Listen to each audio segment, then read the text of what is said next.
Welcome to Nila's kitchen. நம்ம இன்றைக்கி என்ன பார்க்க போகிறோம்னா சுண்டக்காய் புளிக்குழம்பு எப்படி செய்யலான்னு பார்க்கலாம் வாங்க. அதுக்கு நான் ஃபஸ்ட்டு ஆயில் காஞ்சது கடுகு அரை ஸ்பூன், சோம்பு கால் சிட்டியை, சீரகம் கால் சிட்டியை போட்டுக்கிறேங்க. நல்லா வெடிக்கிட்டோம். கடுகு நல்லா வெடிச்சிருச்சுங்க. இந்த ஸ்டேஜில் நான் 2 கட்டி பூண்டு எடுத்துருக்கேன். அதையும் சின்ன வெங்காயம் ஒரு 50 கிராம்ஸ் அளவு எடுத்துருக்கேன். கொஞ்சம் அப்படியே முழுசாக 1-2 போட்டுக்கோங்க. அப்போ தான் நல்லாயிருக்கும் புளிக்குழம்புக்கு. இது நல்லா வதங்கட்டுங்க, பார்க்கலாம். பாருங்க, ஆனியன் நல்லா வதங்கிட்டு இருக்கு. இப்போ இந்த ஸ்டேஜில் 1/4 ஸ்பூன் மஞ்சள் தூள் போட்டுக்கிறேன். ரொம்ப நிறையா போட வேண்டாம், ஒரு 1/4 ஸ்பூன் போட்டால் போதும். பாருங்கள், இது ஓரளவுக்கு வதங்கிடுச்சு. இப்போது நம்ம இந்த அரைச்சி வச்ச தக்காளி ஒரு 3 தக்காளியை நான் அரைச்சி எடுத்துருக்கேன். வேறு எதுவும் இதில் போல் ஒரு 5 சின்ன வெங்காயம் போட்டிருக்கேன். இதை போட்டு மிக்ஸ் பண்ணிக்கலாம்.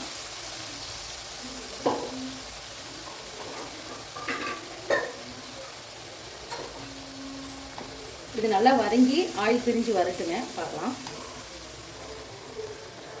பாருங்கள், இது நல்லா வதங்கிட்டு இருக்கு. இப்போ கறி லீஃபு ஒரு 3 பச்சை மிளகாய் நான் போட்டுக்கிறேன். இது நல்லா வதங்கட்டும். இன்னும் கொஞ்சம் நேரம் வதங்கி ஆயில் பிரிஞ்சு வரட்டுங்க. பாருங்கள், இது நல்லா ஆயில் பிரிஞ்சு வந்துடுச்சு. இந்த ஸ்டேஜில் வரமிளகாத்தூள் ஒரு 1/4 ஸ்பூன் அளவு போடுறேன். ரொம்ப நிறையா போட வேணாங்க, நல்லா கலர் கொடுக்கும் குழம்புக்கு. அதுக்காக நான் அந்த ஆயிலே போட்டு வதக்குறேன்.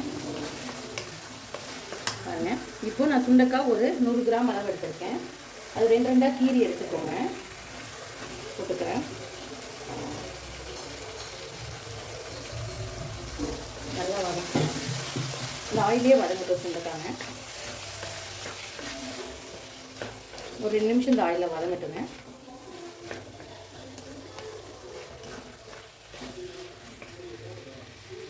நல்லா வதங்கிருச்சு, ஆயில் பிரிஞ்சு வந்துருச்சு. இந்த ஸ்டேஜில் வீட்டில் அரைச்ச குழம்புத்தூள் 2-3 டேபிள் ஸ்பூன் குழம்புத்தூள் போட்டுக்கோங்க. அவ்வளோதான். இதையும் இந்த இதில் நல்லா மிக்ஸ் பண்ணிக்கலாம். இப்போ நம்ம உப்பு எதுவுமே நம்ம ஆட் பண்ணல. காய் வெந்ததுக்கப்புறம் உப்பு போட்டுக்கலாம். இப்போவே போட்டால் காய் கசக்கும். அதனால் இப்போ நான் மிக்ஸி ஜாரை வாஷ் பண்ணதில் ஒரு 1/2 டம்ளர் தண்ணி எடுத்துருக்கேன், போட்டுக்கிறேன். காய் நல்லா வேகட்டும். ஒரு 5 நிமிஷம் காய் நல்லா வேகட்டுங்க, பார்க்கலாம். பாருங்கள், இந்த புளி இது காய் வேகும் போதே நான் கொஞ்சமாக புளி ஊற்றிக்கிறேன். ஒரு சின்ன நெல்லிக்காய் சைஸ் அளவு தான் புளி எடுத்துருக்கேங்க. ரொம்ப நிறைய எடுத்துக்கூடாது, கொஞ்சமாக எடுத்தால் போதும். இவ்வளோ தான் எடுத்துருக்கேன். நல்லா மிக்ஸ் பண்ணிக்கோங்க. அவ்வளோதான். இது நல்லா வேகட்டும், பார்க்கலாம். மண் சட்டிக்கு நான் மாற்றிட்டேங்க. பாருங்கள், இது நல்லா வதங்கிட்டுருக்கு. இப்போ இந்த ஸ்டேஜில் உப்பு போட்டுக்கலாம். குழம்புக்கு தேவை. அடுப்பு சிம்மில் வச்சுருங்க, உப்பு போட்டுருங்க. நல்லா கொதிக்கட்டும். இப்போ நான் ஒரு 1/2 மூடி தேங்காய் மட்டும் எடுத்து பால் எடுத்துருக்கேன், அதை ஊற்றிக்கிறேன். இது நல்லா மிக்ஸ் பண்ணிக்கலாம். இது நல்லா குழைய வேகட்டுங்க, பார்க்கலாம். இந்த ஸ்டேஜில் காரம் உப்பு செக் பண்ணிக்கோங்க. எனக்கெல்லாம் கரெக்டாக இருக்குங்க. உங்களுக்கு தேவைன்னா ஆட் பண்ணிக்கோங்க காரம் உப்பு மட்டும். கொதிக்கட்டும்.